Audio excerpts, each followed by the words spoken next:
Bienvenue à vous, chers téléspectateurs, à l'heure du grand format de l'actualité sur la Télé Pacifique. À la une de cette nouvelle page d'actualité, le PDG de Digicel, Martin Boot, n'a pas répondu à l'invitation du parquet de Port-au-Prince dans le cadre de l'enquête sur le sinistre du 12 février dernier au marché Enfer. Il est en voyage à l'étranger selon les responsables de la compagnie.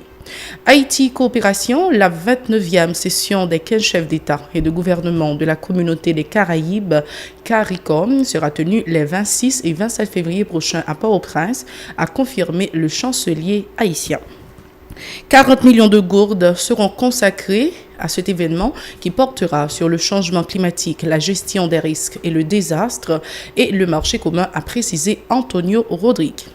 Le député Deus Deronet exhorte ses pairs à s'activer en vue d'assurer le suivi du rapport Petro-Caribé. Selon l'élu de Marigot, les parlementaires avaient approuvé une enveloppe de 14 millions de gourdes dans la loi de finances 2017-2018 pour le remboursement de ce fonds. Lancement mardi des travaux de construction de la clôture du cimetière de la Croix des Bouquets. 7 millions de gourdes seront réservées à cette tâche, déclare le maire au Nicolas. Restez branchés, les détails, c'est tout de suite.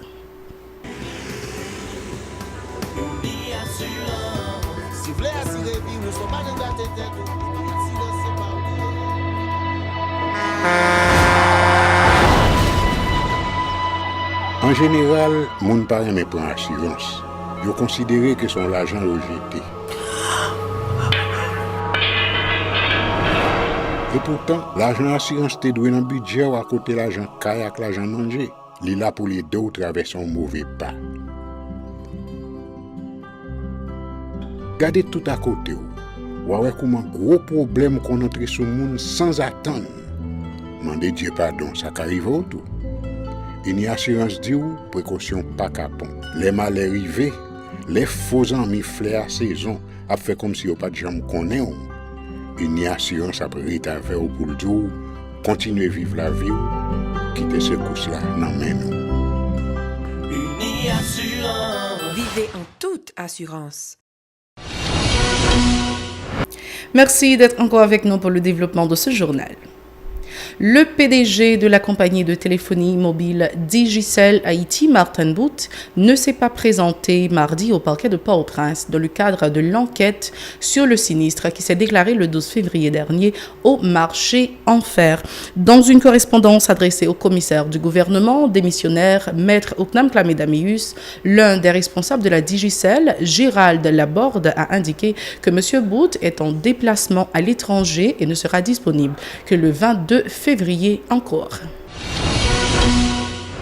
Le député Deus Deronet a minimisé mardi les déclarations du directeur départemental de l'Ouest de la police nationale, Berson Soljour, indiquant que l'incendie du 12 février a été provoqué par un appareil de soudure. Selon le parlementaire, seule une enquête sérieuse peut déterminer l'origine du sinistre. Le rapport Petro-Caribé continue de faire des vagues au Parlement. Le député de Marigot, Deus Deronet, dit déplorer le traitement du dossier au Sénat de la République qui a adopté une résolution le déférant à la Cour supérieure des comptes. Selon le parlementaire, les membres de la Chambre basse devraient s'activer en vue d'assurer le suivi du rapport, déclarant que 14 millions de gourdes ont été consacrés au remboursement de ce fonds dans le budget 2017-2018. Autre point de ce journal, le ministre des Affaires et des Cultes, Antonio Rodrigue, et l'ambassadeur d'Haïti près de la communauté des Caraïbes, CARICOM, Peterson Noël, ont confirmé mardi la tenue à Port-au-Prince de la 29e session de la conférence des chefs d'État et de gouvernement de cette structure les 26 et 27 février prochains.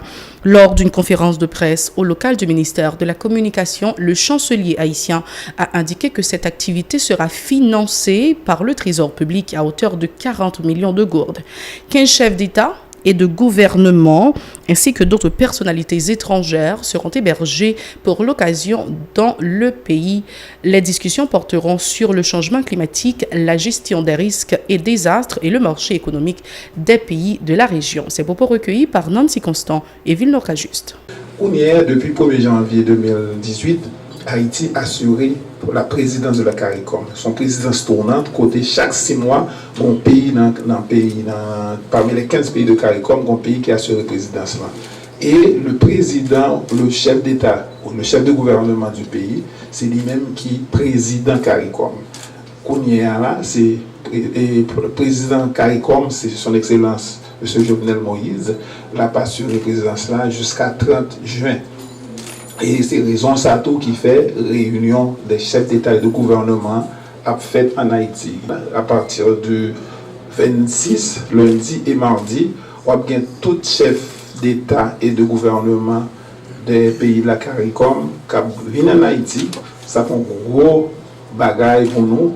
La précédé le vendredi 23 dans de réunion, une causerie organisée par le ministère du Commerce sous intégration d'Haïti dans le commerce et de la CARICOM.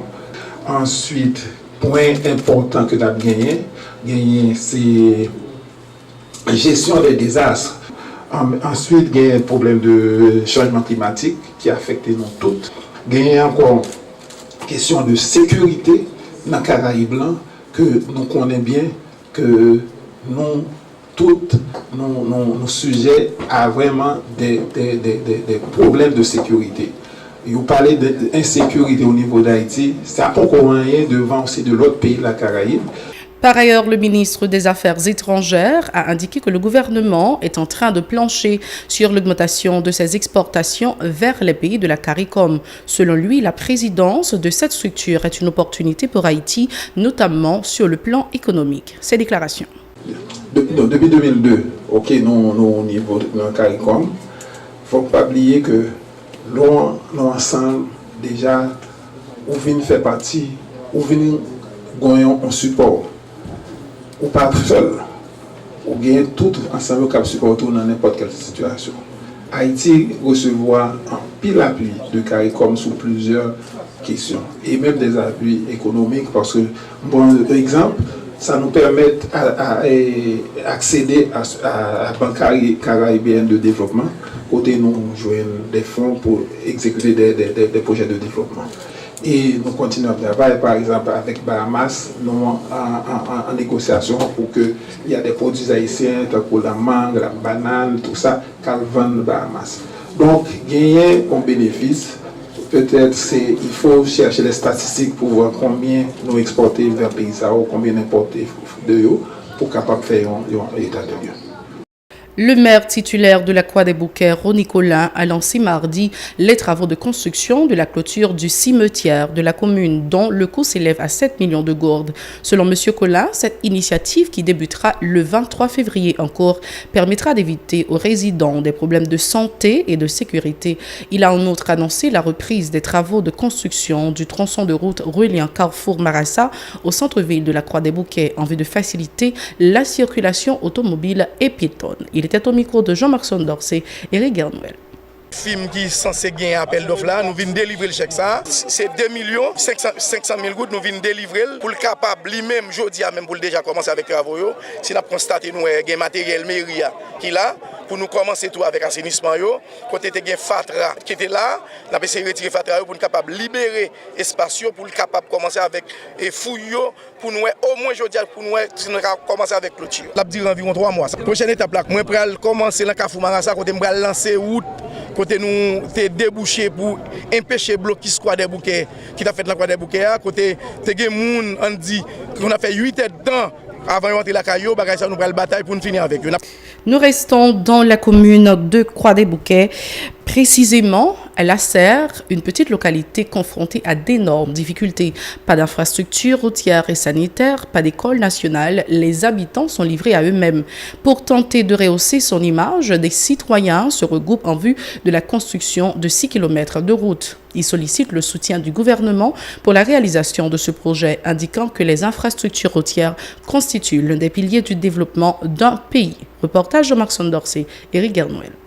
Située à une trentaine de minutes en voiture de la ville de la Croix des Bouquets, La Serre est l'une des localités des 3 sections de Petit-Bois. L'absence d'infrastructures routières ne facilite pas le développement de La Serre, confrontée à d'énormes difficultés dans tous les domaines. En effet, le manque d'investissement créait un paysage apocalyptique dans la localité, ce qui n'encourage pas les visiteurs à s'y aventurer. Pour tenter de hausser l'image de la serre, des citoyens ont mis sur pied un comité dont la première démarche consiste à réaliser 6 km de route avec l'aide de leurs compatriotes évoluant dans la diaspora. La zone est vraiment dans un état déplorable, côté que en fait, le monde n'est pas vraiment à l'aise dans la zone. La route là, a commencé de Carrefour Remis Balan et nous avons arrivé avec lui Carrefour Vaudreuil. C'est-à-dire que nous avons environ 6 km et demi de route et nous avons supposé mettre en blé. Alors, comme on a fait un battu parce qu'il n'y a pas de moyen d'asphalte. Le porte-parole de cette structure, Samuel François, précise que la route sera d'abord en terre battue. Bon, financement pour faire des travaux, non seulement nous-mêmes nous collecter mes moyens par nous et puis nous avons support diaspora, zone qui c'est comité Kouarol qui est dans diaspora, nous avons un sous-comité qui est responsable, qui a fait tout pour nous qui sont comité exécutif dans diaspora qui est 5 personnes. Il y a 5 personnes, il y a tous ces sponsors comme délégués, il y a Simon comme président, il y a Chantal, il y a Croissant et il y a Jounès Milien. C'est les gens qui sont responsables pour faire pont pour nous, entre nous-mêmes diaspora, qui fait toutes les démarches pour nous, qui gouvernent pour nous-mêmes pour nous joindre. Les initiateurs du projet envisagent l'asphaltage de la route dans un proche avenir, ce qui ne manquera pas d'attirer des touristes locaux et étrangers, espère-t-il. Pour y parvenir, il sollicite le soutien des instances concernées. Peut-être nous avons souhaité le même gouvernement qui va le faire ça que nous avons fait dans la communauté la serre et que lui-même est capable de voyager sous nous, juste nos participation pour nous capable de mettre l'asphalte sur lui. Ces citoyens ont d'autres projets dans leur agenda pour faciliter le développement de la serre, dont la construction d'un sous-commissariat de police afin de lutter contre l'insécurité. Ils plaident aussi en faveur du renforcement de la production agricole, l'accès aux soins de santé et à l'eau potable et la construction d'infrastructures scolaires dans la localité. Merci d'avoir été des nôtres. C'est toujours un plaisir de vous informer. Restez branchés à la Télé Pacifique. Au revoir, à la prochaine.